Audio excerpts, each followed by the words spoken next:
এটা বাইক না শামুক? সামনে চলতেই চায় না, নাকি আপনি বাইক চালানো ভুলে গেলেন? গরম লাগছে তো, জোরে চালান। পুষ্পর কথায় পার্থ কিছু এলো গেল না। সে নিজের মতো ধীর গতিতে চালাচ্ছে, তবে একেবারে ধীরেও নয়। যতটা সেফলি চালানো যায় ততটাই পুষ্প আবার তাগাদা দিল। একটু জোরে চালান না, কতদিন বাইকের ফুরফুরে হাওয়া খাই না। পার্থ স্বাভাবিকভাবে বলল। হাওয়া খেতে চাইলে বাসায় গিয়ে খাস। বাড়িতে ফ্যান আছে, সামনে রেখে দেবো, হাঁ করে থাকিস। পুষ্পর নাক ফুলে উঠল, তেজ সমেত বলল। সব সময় বাঁকা কথা কেন বলেন? ভালোভাবে বলে কি হয়? রাতে এক রূপ, দিনে এক রূপ, গিরগিটিও তো আপনার থেকে ভালো। হুম, জানি। পার্থর সহজ স্বীকারোক্তিতে রাগ যেন তীর তীর করে বাড়ল। রাগের মাথায় বলে ফেলল। আপনার সাথে থাকাই ঠিক না। নামান আমাকে, নয়তো লাফিয়ে নেমে পড়বো আমি। কথাটা শেষ হতে না হতে পার্থ জোরে ব্রেক কষে। হঠাৎ বাইক থামানোতে পুষ্পর মনে হয় তাকে নামিয়ে দিতে বুঝি এভাবে থামানো। ভয় পেল কিছুটা। পার্থ বসা থেকে ঘাড় ঘুরিয়ে তাকায় পুষ্পর দিকে, ভ্রু উঁচু করে বলে। কি বললি? কখন? এখন? পুষ্পর মনে পড়ল না সে কি এমন বলেছে। পার্থ দীর্ঘশ্বাস ফেলে বলল। তোর সাহস কি করে হয় বাইক থেকে নামার কথা বলার? যেখানে আমি এত সাবধানে চালাচ্ছি যেন তোদের কিছু না হয়, সেখানে তুই আমাকে হুমকি দিচ্ছিস বাইক থেকে লাফিয়ে নামার? পুষ্প ভ্রু কুঁচকে বলল। তোদের মানে? আর কার? পার্থ পুষ্পর পেটে ইশারা করে বলে। এখানে আমাদের খুদে মেহমান থাকে, তা কি আপনার মনে আছে? এখন সাবধানতা অবলম্বন করব না? আর একটা কথা বললে বাইকে না, পায়ে হেঁটিয়ে নিয়ে যাব। পুষ্প ঠুটিয়ে তর্জনী ঠেকিয়ে চুপ হয়ে গেল, বিড়বিড় করে বাচ্চাদের মতো বলল। সব সময় বকে? পার্থ বাইক স্টার্ট করতে করতে বলল। ভেবেছিলাম এবার বুঝি একটু ম্যাচিওর হয়েছে, বাচ্চামো স্বভাবটা আর নেই। কিন্তু তোর মাঝে আবার সেই বাচ্চা স্বভাব এসে গেছে। কদিন আগেও না কত বড় বড় কথা বলতি। পুষ্প হাসি খুশি মনে বলল। আপনিও আগের প্রার্থ হয়ে গেছেন তাই, আর ফুলও আগের ফুল হয়ে গেছে, সিম্পল। পার্থ ঠোঁট এবার ছড়িয়ে গেল দুদিকে। সামনে ঘুরে বাইক আবার স্টার্ট করে বলল। ঠিক আছে, আমার কাছে পুষ্প ফুল দুটোই মঞ্জুর। তবে সাবধান করে দিলাম, এই সময়ে যদি লাফালাফি করিস তবে আমার থেকে খারাপ কেউ হবে না। পুষ্প বুজদারের মতো মাথা দোলালো, সেনাবাহিনীর মতো শটান হয়ে বলল। ঠিক আছে। ডক্টরের চেম্বারে বসে আছে পার্থ পুষ্প। সামনে নিজ চেয়ারে বসে আছেন ডক্টর সেলিনা হোসেন। পৌরার চোখে সাদা ফ্রেমের চশমা, কিছু কাগজপত্র নেড়েচেড়ে দেখছেন। পার্থ উদ্গ্রীব হয়ে বসে আছে, ভয় কাজ করছে ভেতরে। পুষ্পর মাঝেও সামান্য কৌতূহল বা ভয় দেখা যাচ্ছে। ডক্টর কাগজ থেকে চোখ উঠিয়ে হাসি মুখে বললেন। রিপোর্ট দেখে মনে হচ্ছে মা এবং বাচ্চা দুজনেই সুস্থ আছে, কোনো প্রকার জটিলতা নেই। পার্থ যেন হাঁফ ছেড়ে বাঁচল। পুষ্প বিচলিত হাসলো, হাত রাখলো নিজের পেটের ওপর। এই অনুভূতিটা একদম অন্যরকম অনুভূতি। পার্থ ডক্টরকে প্রশ্ন করল। আচ্ছা, আমাকে একদম ক্লিয়ার করে বলুন, ও কি কনসিভ করতে পারবে? পরে কোনো সমস্যা হবে না তো? বয়সে ঠিকঠাক হলেও দেখতে তো ছোটই। যদি... রিল্যাক্স মিস্টার চৌধুরী, আপনার ওয়াইফ যথেষ্ট অ্যাডাল্ট, বয়স ঠিকঠাক, বেবি কনসেপ্ট করতে পারবে, কোনো সমস্যা নেই। বললাম তো, মা এবং বাচ্চা দুজনেই ঠিক আছে। যদিও বাচ্চার বয়স 1 মাসের মতো, আমরা সম্পূর্ণ নিশ্চিতভাবে বুঝতে পারবো না তার সুস্থতা, কিন্তু অন্যান্য টেস্টের দ্বারা বুঝেছি বাচ্চা ঠিক আছে। পরবর্তী চেক আপের সময় ভালোভাবে বোঝা যাবে। পার্থ রিল্যাক্স হয়েও যেন হতে পারল না। আবারও প্রশ্ন করল। তার মানে দুজনেই ঠিক আছে, অন্য কোনো সমস্যা নেই? ডক্টর সাহেবা পার্থর এত চিন্তা দেখে হাসলেন। অমায়িক হাসি ঠোঁটে বজায় রেখে পুষ্পর উদ্দেশ্যে বললেন। স্বামী কিন্তু তোমার লাখে একটা, অনেক চিন্তা করে তোমার জন্য। আবার পার্থর দিকে তাকিয়ে বললেন। আপনি নিশ্চিত থাকুন, আপনার স্ত্রীর ওজন, রক্তচাপ, রক্ত পরীক্ষার রিপোর্ট সব ঠিকঠাক আছে এবং তার গর্ভাবস্থা স্বাভাবিকভাবেই এগোচ্ছে, তাই চিন্তার কোনো কারণ নেই। শুধু খেয়াল রাখবেন খাওয়া দাওয়া, বিশ্রাম যেন ঠিকঠাক হয় এবং স্ট্রেস কম নিতে হবে। আয়রন আর ক্যালসিয়ামের ট্যাবলেটগুলো নিয়মিত খাওয়াবেন এবং বেশি বেশি পানি পান করতে হবে। সমস্ত রুটিন আমি বলে দেব, যে হিসেবে চলাফেরা করলেই হবে। পার্থ নিশ্চিন্ত হলো। পুষ্প ঠিক থাকলেই হলো তার কাছে। বাকি তার দেখাশোনার জন্য সে আছেই। একটু পরে একটা কথা মাথায় আসলেই তড়িৎ গতিতে প্রশ্নটা করেই ফেলল পার্থ। আচ্ছা ডক্টর, ওর মাঝে মাঝে মাথা ব্যথা হয়, এটাতে সমস্যা হবে? সাধারণ মাথা ব্যথা হলে সমস্যা নেই, তবে যদি বেশি হয় বা ওষুধেও না কমে তবে কারণ খুঁজতে হবে। তবে এখনো পর্যন্ত সব ঠিকঠাক আছে, তাই দুশ্চিন্তার কোনো কারণ নেই। যাক, এবার আরেকটু শান্তি পেল পার্থ। হুট করে প্রেগনেন্সিটাতে যেমন আনন্দ পেয়েছে তেমন ভয়ও পেয়েছিল।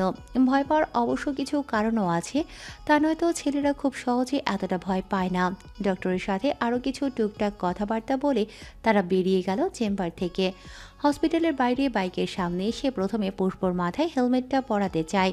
হেলমেট একটাই এনেছে পুষ্পর সেফটির জন্য, এদিকে সে গরমের জন্য হেলমেট পরতে চাচ্ছে না। পার্থ ভাই প্লিজ, হেলমেট এখন দিয়েন না, গরম লাগে। পার্থ পুষ্পর এক হাত ধরে টেনে কাছে নিয়ে আসে। পুষ্প মুখ ফুলিয়ে আছে বলে গালে একটা টোকা দিল, বলল আদুরি স্বরে, কি হয়েছে? এইটুকু ব্যাপারে গাল ফোলায় কে? আগে তোর সেফটিটা তো আমাকে দেখতে হবে, তাই না? দিন দিন বড় হচ্ছিস আর বুদ্ধি কমে যাচ্ছে। এত অগোছালো হচ্ছিস কেন? পুষ্প আহ্লাদি হয়ে বলল, গুছিয়ে দেওয়ার জন্য আপনি আছেন তো। এতদিন তো গুছিয়েছিলাম, এবার অগোছলো হব, আপনিই গুছিয়ে দেবেন। এটা আপনার শাস্তি। পুষ্পর মুখের উপর ছোট ছোট চুল উড়ছিল, সেগুলো খুব সযত্নে গুছিয়ে কানের পিছে গুজে দিয়ে বলল, তোর সেবা করা যদি আমার শাস্তি হয়, তবে সেই শাস্তি যেন আমার সারা জীবনের শাস্তি হয়। তবে ফুল, একটা কথা মনে রাখবি, গোছানোর মানুষ আছে বলেই যে অগোছালো থাকতে হয় এমনটা নয়। আজ আমি আছি গোছানোর জন্য, কাল নাও থাকতে পারি, তখন কে গুছিয়ে দেবে? পুষ্প ফুঁসে উঠে বলল, কেন? আপনি আমাকে ছেড়ে কোথায় যাবেন? কথাটুকু বলে সে নিজেই হেলমেটটা পরিয়ে দিল। দুজনে বাইকে উঠে পড়ল বিনা বাক্যে। এরপর আবার বাইক ছুটল সেই মন্থর গতিতে। চলতে চলতে পুষ্প খেয়াল করলো তারা বাড়ি ফেরার রাস্তায় না গিয়ে অন্য রাস্তা ধরেছে। পুষ্প সন্ধিহান গলায় প্রশ্ন করল।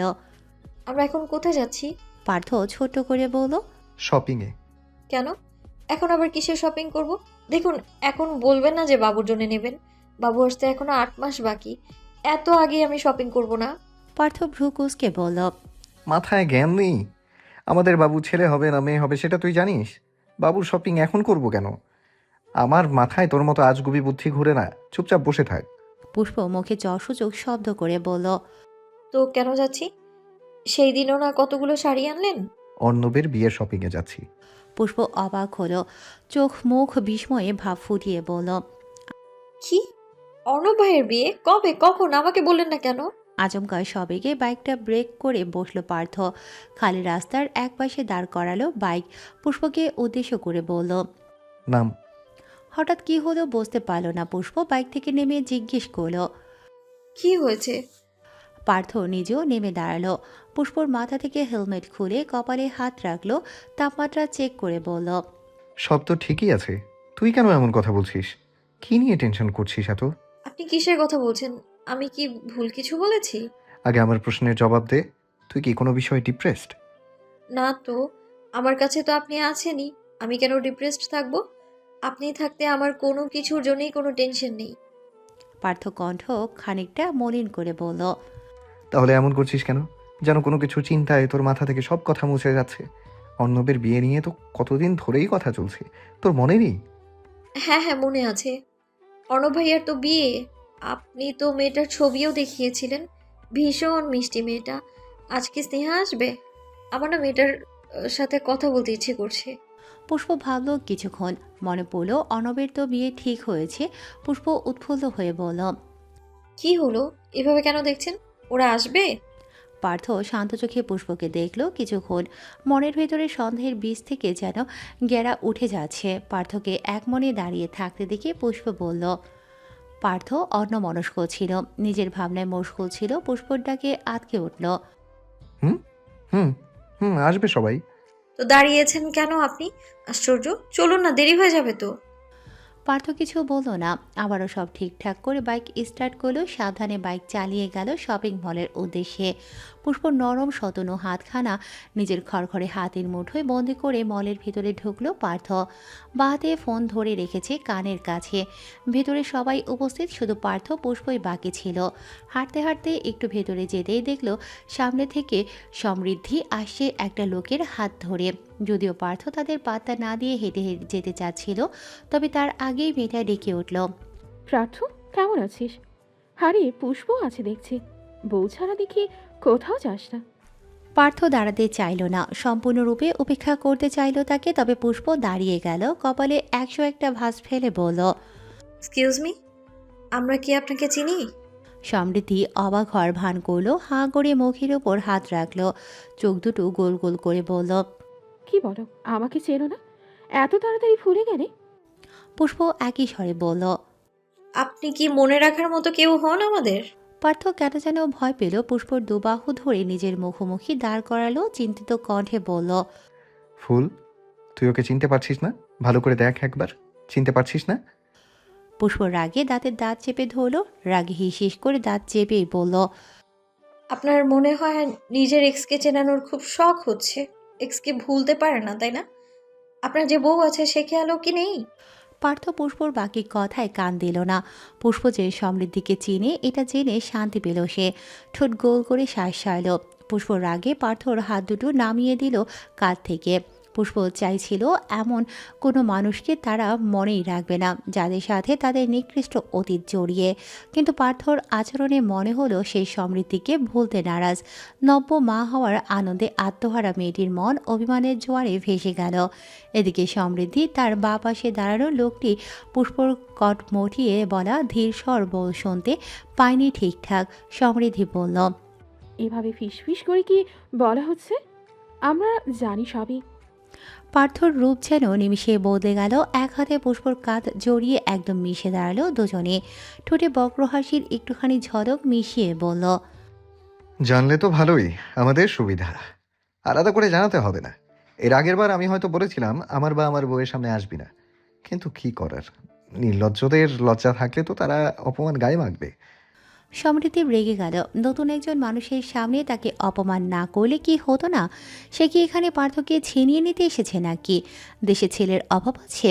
এই তো পাশে যে লোকটা আছে তার সাথে ভালোই কথা জমছে, দুদিনেই পটিয়ে ফেলতে পারবে। এখানে ভালো কথা বলতে এসেও অপমানিত হতে হলো। সমৃদ্ধি অপমানটুকু সামান্য ঢোকের সাথে গিলে নিল। মুখে সামান্য হাসি টেনে বলল। তুই কিসের কথা বলছিস? আমি তো বলছিলাম তোরা বাবা মা হচ্ছিস সেটার কথা। কংগ্রাচুলেট করতে এলাম। পার্থ ভ্রুকুচকে তাকায় সমৃদ্ধির দিকে। পুষ্প একইভাবে তাকায়। এই কথা তো তার জানলই মাত্র কাল। সমৃদ্ধি তো জানার কথা নয়। পুষ্প প্রশ্ন করে অবাক স্বরে। আপনি কি করে জানেন? অনবদের সাথে দেখা হয়েছিল আমার, ওরাই বলল। আরও কত কি জ্ঞান দিল। বাই দ্য ওয়ে, তোমাদের কাবাবে হাড্ডি আমি হব। আমাকে হাড্ডি ভাবার কোনো দরকার নেই। ও মুখলেস আমার বন্ধু। আমি ভেঙে পড়ে ও আমাকে অনেক সাহস জুগিয়েছে। আমি আর তোমাদের মাঝে আসবো না। পাশের সামান্য বয়স্ক লোকটাকে দেখিয়ে বলল। ব্যাস এটুকু বলেই সে লোকটার হাত ধরে চলে গেল। পার্থ আর ওদিকে ধ্যান দিল না। পুষ্পর হাত ধরে বলল। চল। পুষ্প হেঁটে যেতে যেতে বলল। 2 দিন পর এক বাচ্চার বাপ হবে। এক্সকে দেখলে আর ভালো লাগে না, কথা বলতেই হবে। পার্থর বেশ মজা লাগে তাকে পুষ্পর জেলাসির বিষয়টা। সে তাকে আরও খ্যাপাতে বলল। অবভিয়াসলি, 2 দিন পর তো বাচ্চার বাপ হব। তখন তো সুন্দরীদের বা এক্সদের দেখতে পাবো না, তাই এখনই দেখছি। পুষ্প বিড়বিড় করে বলল। নির্লজ্জ কাপুরুষ। পার্থ পুষ্পর কানের কাছে মুখ নিয়ে বলল। হ্যাঁ, শুধু তোর কাছে। অসভ্য। পার্থ সরে এসে চোখ টিপে দুষ্টু হেসে ফের বলল। শুধু তোর জন্য মাই ফ্লাওয়ার। কে আপনি? আমি তোর প্রার্থ ফুল। আমি চিনি না আপনাকে। পার্থ আহত নজরে তাকালো পুষ্পর দিকে। বুকের ভেতর উত্থাল পাথাল ঝড় বইছে। নিশুতির শীতল পরিবেশেও কপালে দেখা যাচ্ছে চটচটে ঘামের রেখা। ছাদের উপরে আলো কম, দূর আকাশে চাঁদের আলো এবং অদূরের রাস্তার নিয়নের আলোর ছাদটা বেশ ভালোই পরিষ্কার দেখাচ্ছে। সেই অল্প আলোয় ছাদের মাঝখানে দাঁড়িয়ে আছে পুষ্প। তার ঠিক সামনেই দাঁড়িয়ে এক অসহায় যুবক, যাকে তার প্রিয়সী চিনতেই পারছে না। তার ভালোবাসার মানুষটি ভুলে গেছে তাকে। কে আপনি? শব্দটাই যেন কানে বাজছে এখনো। হৃদয় নিংড়ানো ব্যথায় টনটন করে উঠছে পাঁজর। পার্থ বিষণ্ণ মনে ভগ্ন হৃদয় নিয়ে একটু সামনে এগোলো। পুষ্পর ডান হাতটা নিজের 2 হাতের আজলায় পড়ে মেঘমন্ত্র কণ্ঠে শুধালো। আমি তোর প্রার্থ ভাই ফুল, তোর স্বামী আমি। আমাকে কেন চিনতে পারছিস না? তুই না আমাকে ভালোবাসিস? পুষ্প ঝাড়া দিয়ে হাতটা ছাড়িয়ে নিল। 2 কদম পিছু হটে গেল। 2 হাত নিয়ে বুকের কাছে গুটিয়ে রাখে ভয়গ্রস্ত কণ্ঠে জোরে জোরে বলল। আমি চিনি না আপনাকে। আপনি আমার কেউ নন, দূরে থাকেন। দূরে দূরে যান আমার থেকে। কাছে আসবেন না, একদম ছোবেন না আমায়। পার্থ নিজেকে পাগল মনে হচ্ছে। বয়স সূক্ষ্ম তীরগুলো যেন বুকে লেগে সেখানে ঝাঁঝরা করে দিচ্ছে। ক্ষতবিক্ষত হচ্ছে সমস্ত শরীর, গায়ে কাটা দিচ্ছে পুষ্পর বলা এক একটি শব্দ। পুরুষ মানুষেরও বুঝি এত ভয় লাগে? পুরুষেরা তো খুব সহজে ভয় পায় না, তবে একটা নারীর এমন কথায় তার এত ভয় কেন হচ্ছে? অন্তঃপুরে এত জ্বালা করছে কেন? সে আবারও এগিয়ে গেল। চোখ লাল হয়ে গেছে তার। ভয়ে ভয়ে আবার শুধালো। ফুল, আমার কথা শোন, তুই এমন... পুষ্প আবার ছলকে উঠে পিছিয়ে গিয়ে জোরে জোরে বলে। দূরে যান। আমি দূরে যেতে বলেছি না আপনাকে? কাছে আসবেন না, ছোবেন না, ছোবেন না আমায়, নয়তো এই ছাদে থেকেই ঝাঁপ দেবো আমি। দূরে যান। পার্থ সেখানেই থেমে যায়। হাড় যে কপার বিট করা মিস দিলেও তা গোনা গেল না। চোখ দুটো ভয়ে কোটর ছেড়ে যাবে যেন। ভেতর থেকে কেমন অনুভূতিরা এসে দলা পাকাচ্ছে, সেগুলো এসে ধরা দিল চোখে।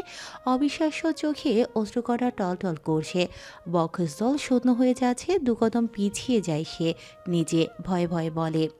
ঠিক আছে, যাবো না গাছে, ছুবো না, প্লিজ পিছাস না। ছাদে রেলিং নেই, সত্যি পড়ে যাবি। আমি দূরে সরে যাচ্ছি, তুই চলে আয় ওখান থেকে। দূরে যান আপনি। আমি কোথাও যাবো না, দূরে সরুন, নয়তো সত্যিই ঝাঁপ দেবো।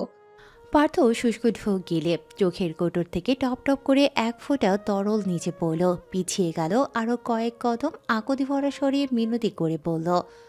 প্লিজ ফুল, মারিস না আমাকে। কেন এমন করছিস? আমার কষ্ট হচ্ছে। আমাদের বাচ্চা তোর পেটে, ওর কথা একটু ভাব। এমন করিস না জান, প্লিজ। আমার বুকে ব্যথা করছে, এখানে আয় একটু। পুষ্প অবাক লোচনে নিজের পেটের দিকে তাকালো। অবাক স্বরে বিড়বিড় করে বলল। বাচ্চা? পেট থেকে চোখ তুলে ঝট করে তাকায় পার্থর দিকে। চোখমুখে তার বিস্ময়। হঠাৎই পুষ্পর নাক বেয়ে গড়িয়ে পড়ল লাল রঙা রক্ত। মাথা চক্কর কেটে ওঠে। এক হাতে মাথা চেপে ধরে অন্য হাতের কবজায় নাকের রক্ত মস্ত। হাতটা চোখের সামনে ধরতেই দেখে হাতে রক্ত। বিস্ময় চোখ ছানা বড়া। পুষ্পর নাকে রক্ত দেখে ঘাবড়ে গেল পার্থ। ভেতরে এমন লাগছে যেন এক্ষুনি হার্ট অ্যাটাক হবে। নাকে রক্ত কেন বেরোচ্ছে? এখন কি সামনে এগিয়ে পুষ্পকে ধরবে? যদি সত্যি পড়ে যায়? ছাদে যে রেলিং নেই। ভয়ে দ্বিধাদ্বন্দ্বে এগোতে পারল না। ভাবলো বিভিন্ন কথা বলে ভুলিয়ে সামনে এগিয়ে যেতে হবে, নয়তো হাইপার হয়ে যেতে পারে। কিন্তু পার্থ কিছু বলার আগেই দেখলো পুষ্প পড়ে যাচ্ছে। শরীর টরছে। পার্থ চিৎকার দিয়ে দৌড়ে আসতে আসতে পুষ্প ছাদের শেষ অংশটা থেকে হেলে পড়ে গেল নিচে। পার্থ দৌড়ে এসেও ধরতে পারল না তাকে। ফুল বলে চিৎকার করে উঠে সে। চোখ ঘোলা হয়ে আসে পানির তোপে। নিচে তাকিয়ে দেখে মাটিতে লেপ্টে আছে পুষ্পর শতুনো দেহটা। মাথার নিচ দিয়ে তরল রক্তের বন্যা বয়ে যাচ্ছে। এমন দৃশ্য দেখে আবারও চিৎকার দিয়ে ওঠে পার্থ। চিৎকার দিয়ে ধরফরিয়ে উঠে বসে সে। বড় বড় শ্বাস নেয়। শীততাপ নিয়ন্ত্রিত কক্ষেও ঘেমে নিয়ে একাকার হচ্ছে সে। বাঁ হাতের তালু দিয়ে কপালের চরচরে ঘাপ মস্ত। খুব গরম লাগছে। মাথা হাউলিয়ে যাচ্ছে। অতপর মস্তিষ্কে বেজে উঠল পুষ্পর নাম। পুষ্প কই? বিভ্রান্তের মতো এদিক ওদিক তাকিয়ে দেখে তার পাশেই সে গুটি গুটি হয়ে শুয়ে আছে। ঘুমন্ত নিষ্পাপ আদলটা দেখে মরুর ঘরঘরে বুকে পানি এলো বোধ হয়। তবুও বাইরে থেকে নিজেকে কন্ট্রোল করতে পারছে না।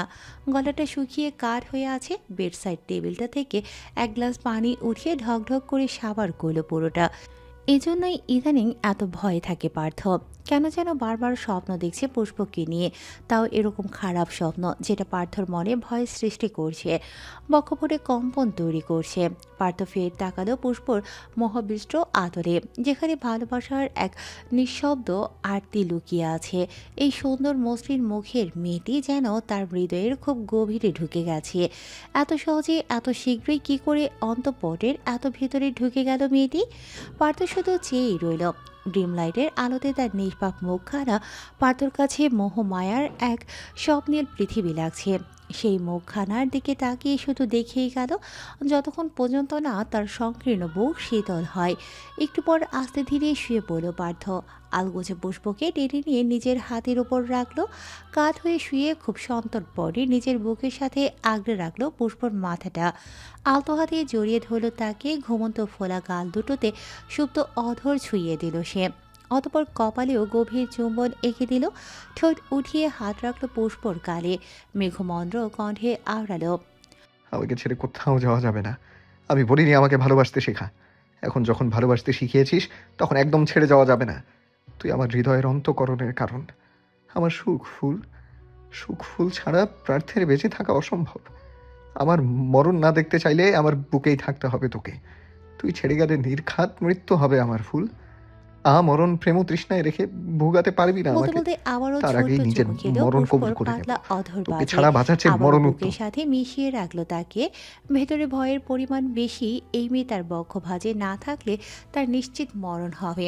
সামান্য একটা স্বপ্নই ভেতর থেকে বারবার নাড়া দিচ্ছে তাকে, অস্থির করে তুলেছে অন্তঃপুর। সেখানে বাস্তবে যদি বাজে কিছু ঘটে যায় তবে কি বেঁচে থাকতে পারবে পার্থ? বুকের অসহনীয় ব্যথায় মরে যাবে না? অথবা মস্তিষ্কের প্রবল চাপে পাগল হয়ে যাবে না? বেশি কিছু ভাবতে পারল না সে। ভাবতে গেলেও দম আটকে আসে। নিঃশ্বাস ঘন হচ্ছে। এই অসহ্য যন্ত্রণা থেকে মুক্তি পাওয়ার একটাই উপায়, নিজের বুকের মাঝে তার ফুলকে আশ্রে পিছড়ে জড়িয়ে রাখা, ধুকপুকে হৃৎপিণ্ডটাকে একটু শান্ত করা। আজ সারা রাত আর ঘুম নামক পাখিটা ধরা দেবে না চোখে। সে পালিয়ে গেছে সেই কখন, আজকের জন্য আর আসবে না। এভাবেই প্রিয়সীকে বুকে জড়িয়ে নানান ভাবনায় বুধ থাকবে। কাল আবার অর্ণবের গায়ে হলুদ, সেখানেও তো যেতে হবে। এদিকে পুষ্পকে নিয়ে আবার নতুন ভয়ও তৈরি হয়েছে মনে, বিশেষ করে ছাদ নিয়ে। গায়ে হলুদ তো ছাদে হবে, ছাদের রেলিং আছে তো। স্বপ্নে যে দেখলো রেলিংবিহীন ছাদ, ভয়ে আবার কুকড়ে ওঠে ছেলেটা। কি অসহ্য জ্বালা! স্বপ্নে নিয়ে এত সিরিয়াস হওয়ার কি আছে? নিজেকে নিজেই বকলো। আবার ভাবলো এই স্বপ্ন যে আজকে প্রথম এলো তা তো নয়। পুষ্পর মা হওয়ার খবর জেনেছে আজ 7-8 দিন হতে চলল। ওই তখন থেকে রাতে আজেবাজে স্বপ্ন দেখে এবং সারাদিন ভয়ে ভয়ে থাকে। কেন রোজ রোজ এমন ভয়ানক স্বপ্নের সম্মুখীন হতে হবে? ভালোবেসে কি শান্তিতে বাঁচা যাবে না? ভালোবাসায় এত ভয় কেন থাকে? প্রতিটি পল স্মৃতি মধুর হয় না কেন? সুখের মাঝে দুঃখ এসে লুটিয়ে পড়ে কেন সব সময়? সকাল গড়িয়ে বিকেল হয়েছে। অর্ণবদের বাসার পুরো ছাদ ডেকোরেট করা হয়েছে গায়ে হলুদের অনুষ্ঠানের জন্য। যদিও অর্ণব ঘটা করে বিয়ে করতে চাইছিল না, দু পরিবারের সামনে কাগজে সাইন করে কবুল বলে বিয়েটা সারতে চেয়েছিল। যে বিয়ের মনের আনন্দ নেই সে বিয়ে আয়োজন ছাড়া করাই ভালো। কিন্তু অর্ণবের বাবা তা হতে দিল না। এত টাকা পয়সার মালিক তারা, একমাত্র ছেলের বিয়ে এমনি এমনি দেওয়া যায় নাকি? সমাজ কি বলবে? অর্ণবের সাথে এক প্রকার যুদ্ধ করে ছোট্টখাট্ট একটা আয়োজন করতে পেরেছে। তাতে কিছু আত্মীয় স্বজন ও পরিচিত লোকেদের দাওয়াত করা হয়েছে। মেয়ের বাড়ি থেকে অবশ্য স্নেহার বাবা অনুষ্ঠান করতে চায়নি, তার অবস্থা ভালো নয় বলে। কিন্তু অর্ণবের বাবার রিকোয়েস্টে ফাংশনগুলো অর্ণবদের বাড়িতেই করছে। এখন বিকেল, একটু পরেই বরবউকে একসাথে বসে হলুদ মাখানো হবে। পুষ্প সবসময় শাড়ি পরলেও প্রিয়া কখনো পরেছে কিনা সন্দেহ। বোনের দেখা দেখি হাতে গোনা কয়েকবার পরেছিল হয়তো, আজ আবার পরেছে গায়ে হলুদ উপলক্ষে। হলুদ রঙের একটি শাড়ি, মুখে আজ হালকা সাজ, খুব ভারী মেকআপ করেনি, তাতেই তাকে আরও বেশি সুন্দরী লাগছে। বড় বড় ঘন চুলগুলো পিঠে এলিয়ে দিয়েছে, হাঁটার তালে তালে সেগুলো হেলছে দুলছে।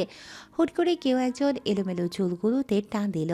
ব্যথায় আহ শব্দ তুলে চোখ মুখ খিচে দিল মেয়েটা। পেছনে ঘুরতেই দেখে তার সমবয়সী একটা মেয়ে তার দিকে তাকিয়ে হাসে। এক নজর দেখেই চিনে ফেলল তাকে। বিস্ময় সময়ে চেয়ে থেকে বলল, শিফা, তুই এখানে? শিফা নামক মেয়েটা বলল। চিনেছিস তাহলে? ভাবলাম চিনবি না। প্রিয়া হেসে দিল, বলল, চিনবো না কেন? কালে তো কলেজে একসাথেই ছিলাম, কিন্তু তুই এখানে কি করে? আরে অর্ণব ভাই তো আমাদের আত্মীয় হয়, এই জন্য তার বিয়েতে এসেছি। এসে ভালোই হলো, তোকে পেলাম। আমি আরো ভাবছিলাম একা একা কি করব। ভালোই হয়েছে, আমার বুবুরাও এসেছে, পরিচয় করিয়ে দিব তোকে। এখন একটু চল আমার সাথে নিচে, শাড়ির কুচিটা একটু খুলে যাচ্ছে, ওয়াশরুমে যাব। মেয়েটা উৎফুল্ল ভাব নিয়ে বলল, হ্যাঁ হ্যাঁ চল, আমিও নিচেই যাচ্ছিলাম একটা বিশেষ কাজে। এখন তোকে পেয়েছি, কাজটা পানির মতো সহজ হবে। প্রিয়া ভ্রু কিঞ্চিত করে বলল। কি এমন কাজ? মেয়েটা এবার মাথা নিচু করলো লজ্জায়, ইনিয়ে বিনিয়ে বলল, আচ্ছা তোকে তো বলবই, আগে বল আমাকে খারাপ ভাববি না এবং আমার সাথে থাকবি। প্রিয়া সন্দিহান গলায় বলল। আগে বল কি হয়েছে। মেয়েটা লজ্জামাখা কণ্ঠে বলল, আমার না তোর ওই ভাইটাকে অনেক পছন্দ হয়েছে।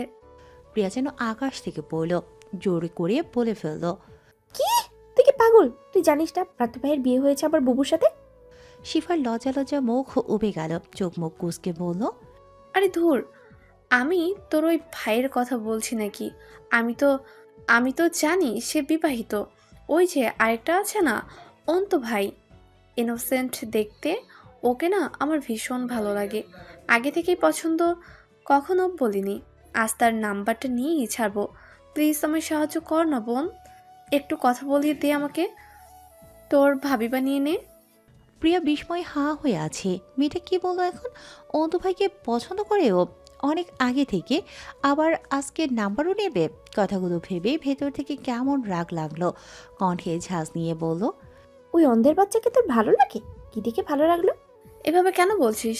সুন্দরই তো ছেলেটা, একদম পার্থ ভাইয়ের মতোই দেখতে।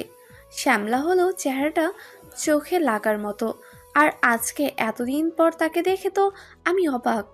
অনেকদিন আগে যখন দেখেছিলাম তখন মনে হয়েছিল বাচ্চা ছেলে, আজকে দেখে তো আমি হা হয়ে গেছি। কেমন বড় বড় লাগে তাই না? মনেই হচ্ছিল না ভার্সিটির প্রথম বর্ষের ছাত্র সবে। চেহারায় কেমন গম্ভীর ভাব এসেছে দেখেছিস? আমি তো এক দেখায় ফিদা হয়ে গেছি ভাই, ক্রাশ খেয়ে ফেলেছি। কিছু একটা কর দোস্ত। প্রিয়া হাঁ করেই রইল। সত্যি বলতে অন্তর এমন পরিবর্তন লক্ষ্য করেছে সেও। বয়সের তুলনা যেন বেশি বড় লাগে গাম্ভীর্যতার কারণে। তবে এতটা পাগল হওয়ার মতো কিছু হয়নি। তাকে দেখে ক্রাশ খাওয়ার কি আছে? আশ্চর্য! এসব আদিক্ষেতা দেখে এবার গা জ্বালা শুরু হলো প্রিয়ার। প্রিয়াকে চুপ থেকে শিফা আবার বলল, কিরে কিছু বল। কি বলবো, এখন কিছু বলতে পারবো না। আমার শাড়ি খুলে যাচ্ছে, ওয়াশরুমে যাব। হ্যাঁ চল, আমিও যাব নিচে। তোর দুলাভাই নিচেই আছে, তুই কিন্তু নাম্বারটা চেয়ে দিবি, বাকিটা আমিই করে নেব। প্রিয়া নাক মুখ কুঁচকে ফেলল। দুলাভাই মানে কি?